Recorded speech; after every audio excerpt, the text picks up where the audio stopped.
Assalamu alaikum everyone. This is Muhammad Tofazzal, and today I will talk about the narration. This is very important. Item of grammar for to all the students of class 6 to 12. So I think if you watch this video till the end, you will get a good idea, and you can easily solve the narration, both sentence and passage narration. So I hope you will watch the video till the end. So let's get started. Okay. So I have just written something for you on the board. So one by one I am going to explain it, and hopefully you will just understand it. Okay. So first of all, change of reporting verb. So as you know, narration has two parts. I repeat, narration has two parts. One is reporting verb and another one is reporting speech. So reporting verb is something that from where you can get the time of the about when the speaker uttered the speech. Okay, so from reporting verb you can get the time of reporting speech. All right. So reporting speech is the utterance of the speaker. So first of all, we'll talk about the change of reporting verb. I mean, normally narration is we make narration of 5 sentences, and they are assertive, interrogative, imperative, optative, and exclamatory. So okay, based on these 5 sentences, we normally make narration. Okay, so this is all about the change of reporting verb. I mean, if you see in assertive, for example, look at this assertive sentence. So in assertive sentence, if you see said in direct narration, in indirect narration it will be said, so there will be no change. So said will be said. But if you see said to in direct narration, for making it indirect, you will have to use told. All right. Okay, what about interrogative sentence? Okay, interrogative sentence, if you see said to or told in direct narration, it will be asked for indirect narration. Okay, so number 3, imperative sentence. So in imperative sentence, if you see indirect narration said or said to, it will be order, request, advise, and forbid, depending on the meaning of the sentence. Okay, so what about optative sentence? So in optative sentence, if you see said in direct narration, it will be prayed in indirect narration. But if you see said to, it will be you will have to write prayed for. I repeat, if you see said to in direct narration, it will be prayed for in indirect narration. Okay, so the final sentence is exclamatory sentence. So in exclamatory sentence, if you see said or told in direct narration, in indirect narration it will be exclaimed with joy. If your sentence express something positive or something like like joy, or depending on the meaning. Okay, so you will have to use exclaimed with joy. If your sentence express something sorrow, so you will have to use exclaimed with sorrow. And if something is very wonderful or like something like that, you will have to use exclaimed with joy. Okay, so this is how we are going to change the reporting verb from direct to indirect. So hope you understand it. Okay, so now we will talk about the change of reporting speech. So as you know, I told you earlier that narration has two parts. One is reporting verb. So we have talked about the change of reporting verb. Now we are going to talk about change of reporting speech verb. Okay. So in reporting speech we have a verb. Okay, according to tense. So what will be the change from direct to indirect of reporting speech verb? So let's look at that. So in direct narration, so these are the verbs that we normally use for direct narration. So if you see am, is, are, in direct narration, it will be was, were in indirect narration. So very simple. Okay, so if you see was, were in direct narration, it will be had been in indirect narration. Okay, and if you see have, has, it will be had in indirect narration. And if you see the present form or the V1 like do, it will be V2 like did. Okay, so do becomes did. All right, and if you see B2 like did, it will be past perfect tense, like had plus B3, okay. For example, did becomes had done, okay. So if the verb of reporting speech is past form, it will be past participle form in indirect narration. Can will be could, and may will be might, okay. Shall and will would be shall or will be would, okay. And would, could, may, might, should. If you see verb like that, past form of the verb, modal auxiliary verb, so it will be all the same. So you don't need to change the verb if you see the verb like that, would, could, might, should. So these kind of verbs will be unchanged. And if you see yes in the in direct narration, it will be replied in the affirmative, and if you say no, it will be replied in the negative, okay.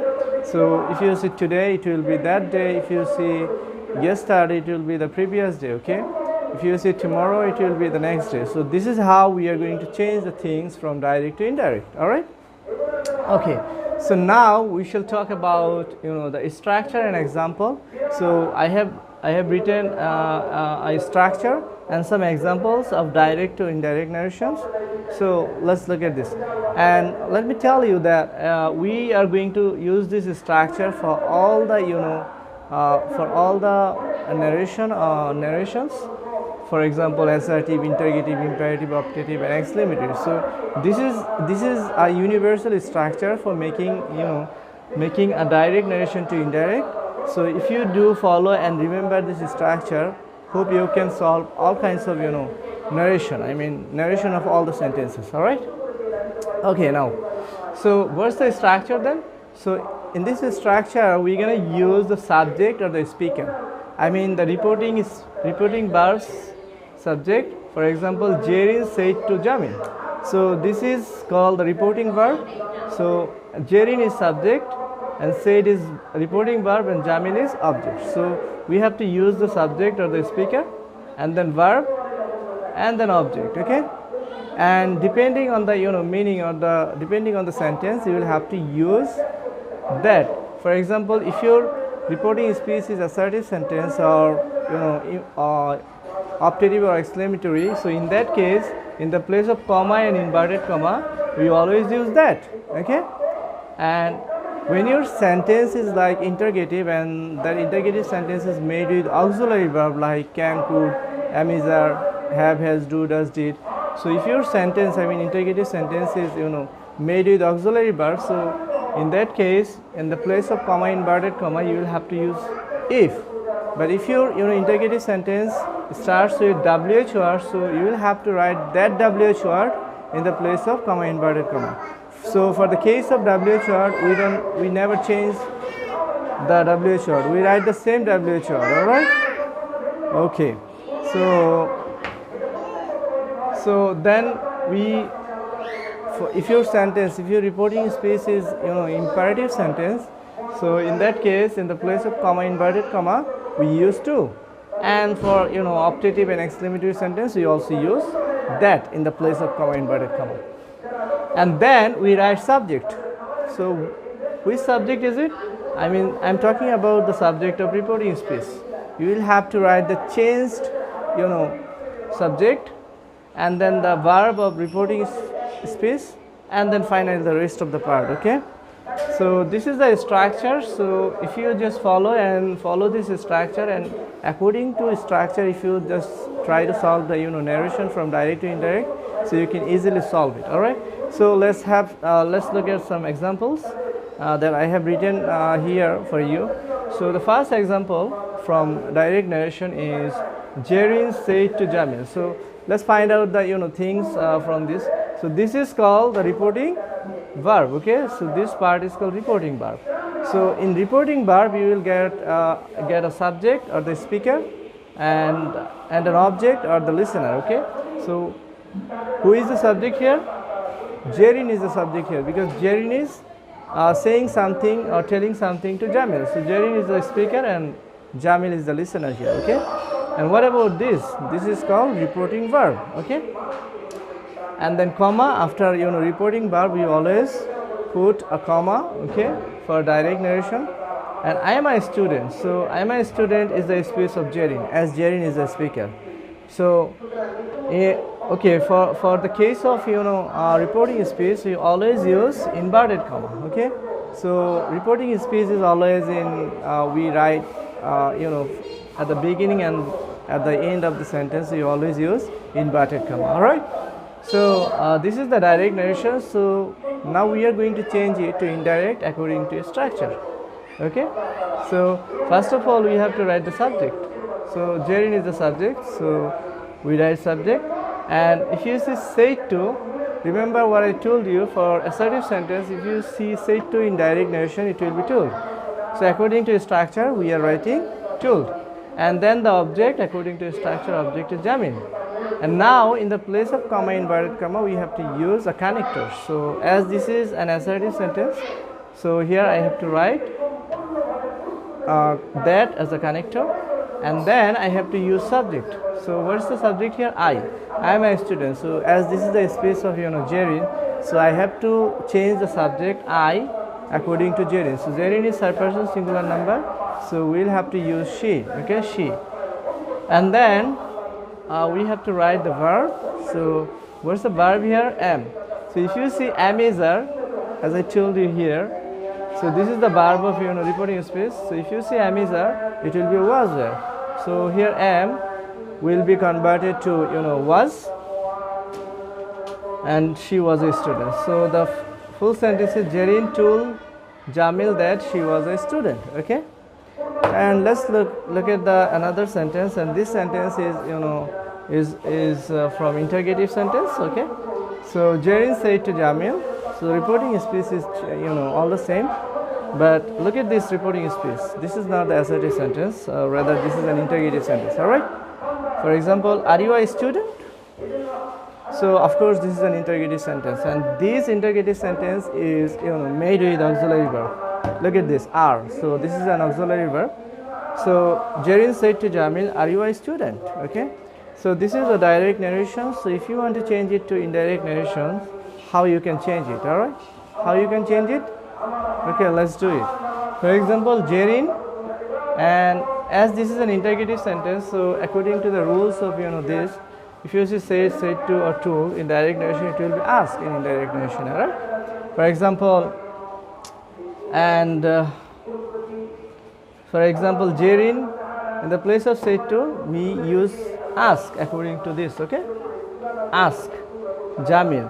And in the place of comma, inverted comma, we have to use another connector. So here we have to use if, as the interrogative sentence starts with auxiliary verb. Okay, so if, and then according to the structure, we have to write subject. So what is the subject here? You. And here I need to tell you something, that if your reporting space, if the subject of reporting space is second person like you, it will be changed according to the object. Okay. But if your sentence is like first person, like I am a student, so this first person I will always be changed according to the subject. All right. So here you will be changed to Jamil. So here you means Jamil. So what's the pronoun of Jamil? Jamil is a boy, so its pronoun is he. So if you say, and then we have to use verb. So that's the verb here, are. So are will be changed to was or were according to that. So he was, and then the object. Okay. So the full sentence is Jerin asked Jamil if he was a student. So I have just I tried to write two sentences. So hope you understand the narration. So if you still have any questions, so you can just let me know in the comment box.